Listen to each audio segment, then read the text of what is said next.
Lorraine was itching to derail Athena's schemes, but she didn't have the pull to make it happen. The original Lorraine was a lone wolf here, no friends, barely a coin to her name, stuck in a rut. She had no idea who Athena had sent to dig up dirt on her or what they might find.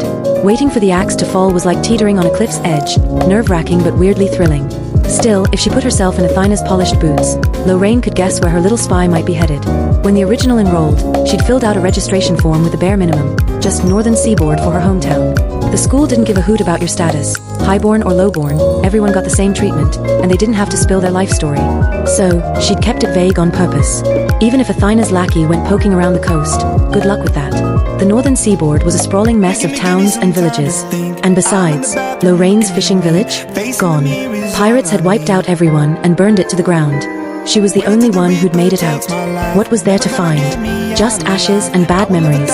The only thing bugging her now was the group of knights who'd rescued her and paid her way into the school. They were the only ones who knew her real deal.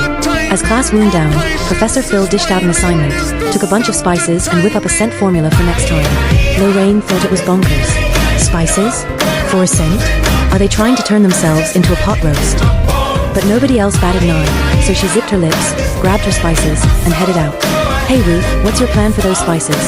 A student called out as kids grouped up, yapping about the homework. Lorraine perked up, eavesdropping like a pro. Me? I'm gonna grind some black pepper and sage, toss in a bit of tobacco, and make snuff for a snuff box, one girl said. Pepper snuff. Lorraine made a face. Hard pass. Ugh, snuff's too much work, another groaned.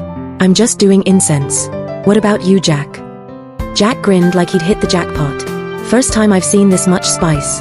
I'm chucking it all in a pot, cooking it into a thick goo, and slathering it on every day. Oh come on Jack, a girl laughed. Phil's gonna flip. Pick something else, man. Yeah dude, unless you wanna end up as jerky, another teased. Their chatter faded as they wandered off, but Lorraine stopped in her tracks. It hit her like a bolt. Spices weren't just for cooking here.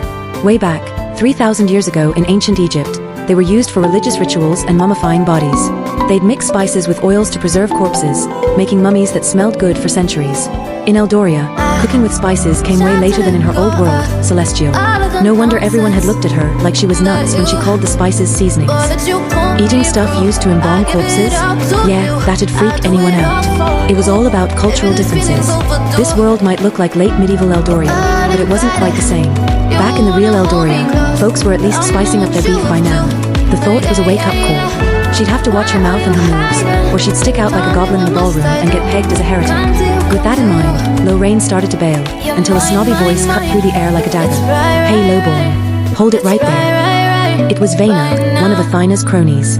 Trouble was coming, and fast. Lorraine sped up. Lorraine. Vena sounded furious, storming up to block her path. I said stop. You deaf or what?